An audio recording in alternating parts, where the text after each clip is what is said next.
Dogman scared me off a cliff. Dear Scary Stories NYC. When I was a kid, my parents took me and my 3 older brothers to Dead River in Marquette, Michigan. It's in that weird northern part of Michigan that seems like it should really be part of Wisconsin when you look at it on a map. That was where the most terrifying event of my life took place, at least until my wife divorced me a few years back. On second thought, even the divorce was a less horrible experience than the time that Dogman literally chased me off a cliff. Now, I wasn't just the youngest of the brothers in my family, but I was the runt of the litter as well. By that, I mean that I never got big like my other brothers. The tallest I ever grew was 5'7", and that was a late growth spurt in high school. My brothers are all at least 5'11", and 2 of them were 6 feet. Although my mom loved me, I'm not sure my dad even believed I was his son, so we never grew very close. He seemed kind of embarrassed of me and how unathletic I turned out. When we arrived at Dead River, my brothers tore off their outer clothes, revealing their bathing suits, and took to the cliff next to the waterfalls to begin diving into the water. I remember everyone saying it was 45 feet from the cliff to the water's surface, but looking at photos I'm finding online, I'd say the cliff looks more like 35 or 40 feet maybe. I mean, possibly the water level is higher now than it was back then. In any case, it was far too deep a drop for me, as I was a chicken, and I was not very well coordinated either. It wasn't just that I was afraid, it was that I had a good cause to be afraid. I'd be more likely to trip over my own feet before I jumped and break my nose falling into the cliff itself. If I'm exaggerating, it's only by a little bit. While my brothers played, I went and hung around with my mother, who was reading a paperback book. My father was watching his sons leap like monkeys into the water, screaming and howling and laughing. He was so proud of them. He'd praise their graceful leaps and belly laugh at their belly flops. The more they acted like animals, the prouder he was of them. At one point, my mother interjected that I had gotten an A on my science project just before school had ended a week or 2 earlier, and Dad said something sarcastic under his breath to belittle my accomplishment. I decided it might be more fun to just wander around in the woods alone. Nobody really wanted me with them, so nobody minded when I just sort of left the scene. I feel badly like I'm making my family out to be evil. I don't mean that at all.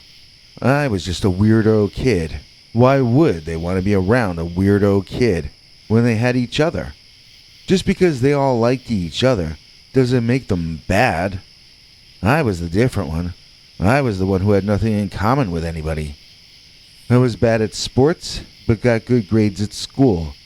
They didn't really know anybody who was anything like me, so why should they have liked me?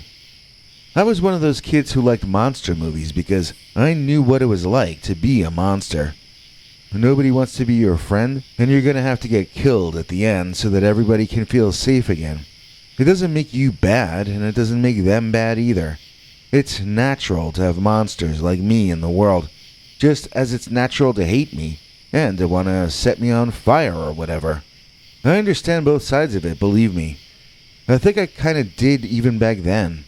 The thing I didn't get, though, was that just because you identify with the monsters in the movie, why doesn't that mean that any real-life monsters you come across in your travels are gonna actually want to be your friend? Like, just because you're a Godzilla fan doesn't mean the big G won't stomp you out if you happen to pick the wrong week to vacation in Tokyo. I didn't learn that lesson until I saw a Michigan Dogman with my naked eye, and then I walked closer to get a better look. It's safe to say that none of you should ever try this at home. So I was wandering, but not so far that I couldn't still hear my brothers whooping it up. As long as I could still hear my family, I knew I wasn't lost. I came upon a really big dog, lying all sphinxed out on some grass, panting, with his tongue hanging out. I went over and he seemed friendly, so I walked right up to him. This dog, while lying on his belly, had an eye level only a couple of inches below mine. He looked like a very stately cross between a Doberman and a German Shepherd, only giant size. It was colored darkly all over, and it was as striking a canine as I'd ever laid eyes on. I was chattering to him things like, "You're a big dog, aren't you?" and that kind of nonsense. The dog seemed to love the attention and moved his head to encourage me to scratch behind one of his ears. We had a big old dog named Gertie at home, so I knew the universal dog language used when asking for an ear rubbing or a head scratching. I was busy demonstrating my knowledge of the language, or at least the dialect, making that giant canine very happy, when suddenly, all at once, the mood changed drastically. There was a crack of a tree as loud as thunder, immediately followed by every other sound that you never wanted to hear.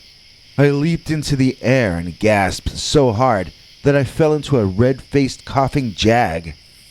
I was coughing and wheezing as a big, tall, thin, muscular bear, taller than the tallest bear I'd ever seen, came over, under, around, and through whatever she needed to in order to get up in my face. I remember time slowing down to the point where it felt like different geological periods were slowly progressing. I could see that the bear was a female because she was standing up. I could tell she must have been emaciated, and yet her muscle tone was tight. When my neck craned back far enough for me to witness that mama bear's head, what I saw was a wolf head. A wolf head with dark coloring, exactly matching that of the giant Doberman German Shepherd I had been petting. This was his mama bear, but it was not in fact a bear. It was some kind of a giant feral canine, able to walk upright, like a bear. To be honest, she was much better at walking upright than a bear ever would be. She walked more like a werewolf from a movie. She sort of lurked. She lurched. She tiptoed, and she never stood up to her full height, because she seemed so interested in skulking around and looking terrifying. Even all bent up like that, she still stood taller than me, and she still had better posture than me as well. She was growling and looking right at me. When her son saw that his mother was unhappy with me, he stood up on all fours and began barking loudly and stupidly at me. He was so large, I never would have guessed that he wasn't fully grown until I saw his mom. This dog was just a bit too old to be called a puppy, but he was definitely not an adult yet. Still, now that he was alarmed, he could easily give me a severe injury, or perhaps even a fatal one. It was vital that I be careful what I did next, but I was a pretty stupid kid, and I was a big chicken, so what I did was I just turned and I ran away. I know that's not what you're supposed to do, but even now, when I relive that moment in nightmares, I still run away from that mother Dogman. It isn't just a fear for your life. It isn't just a fear of injury.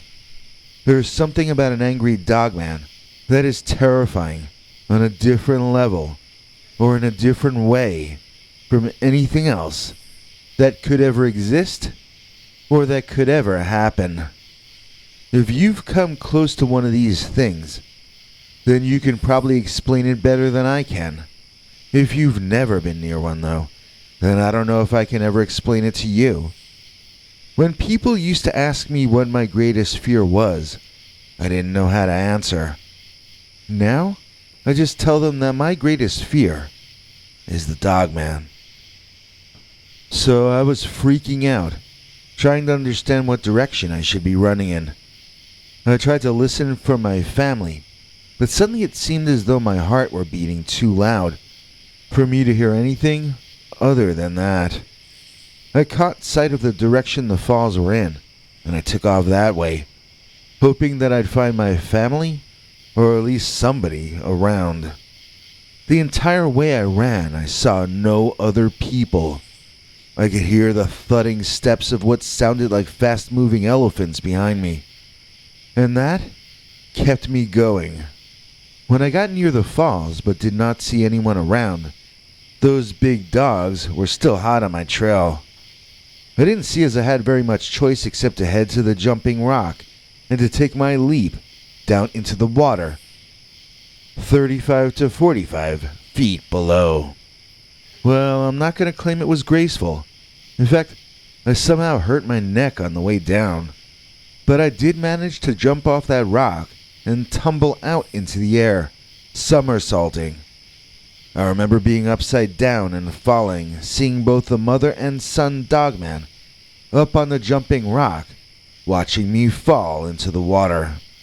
I wonder if they would jump in after me, but then the water came up behind me faster than I'd expected, and harder than I had expected, and I found myself struggling to keep my head above water as I gasped for air and tried to refill my depleted lungs. By the time I knew I wasn't gonna drown, I looked back up there and found both of the Dogmen gone. I also noticed one of my brothers swimming out to rescue me in the water. He assumed I wouldn't be able to swim on my own, but I had sort of figured that part out. He told me they all heard me screaming as I jumped into the water, and that he got sent to make sure I didn't drown. Everyone wanted to know why I had jumped in, so I knew they hadn't seen either of the Dogmen, because then they would know why.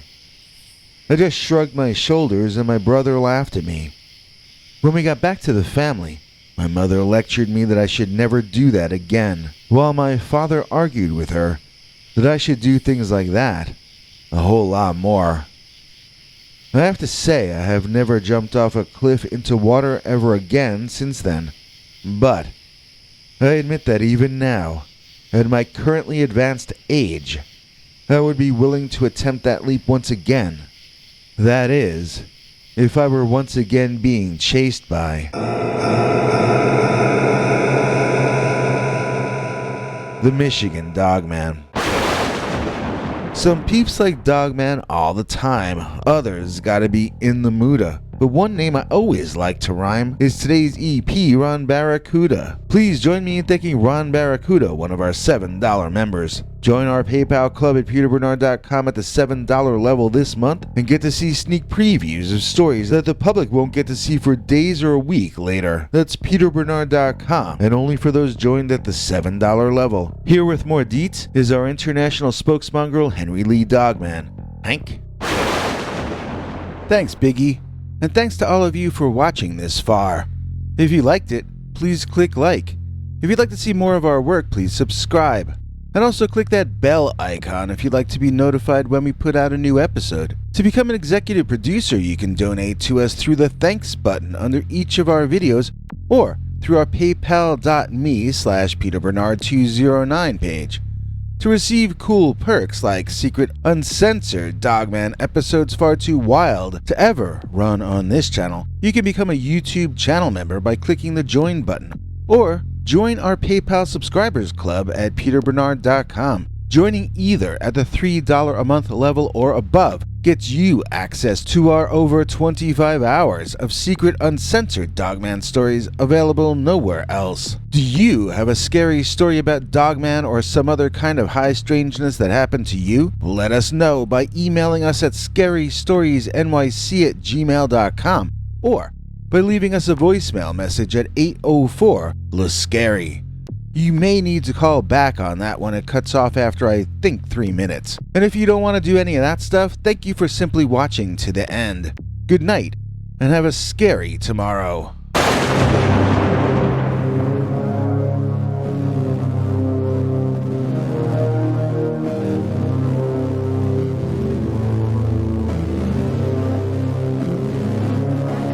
Come back for more scary stories.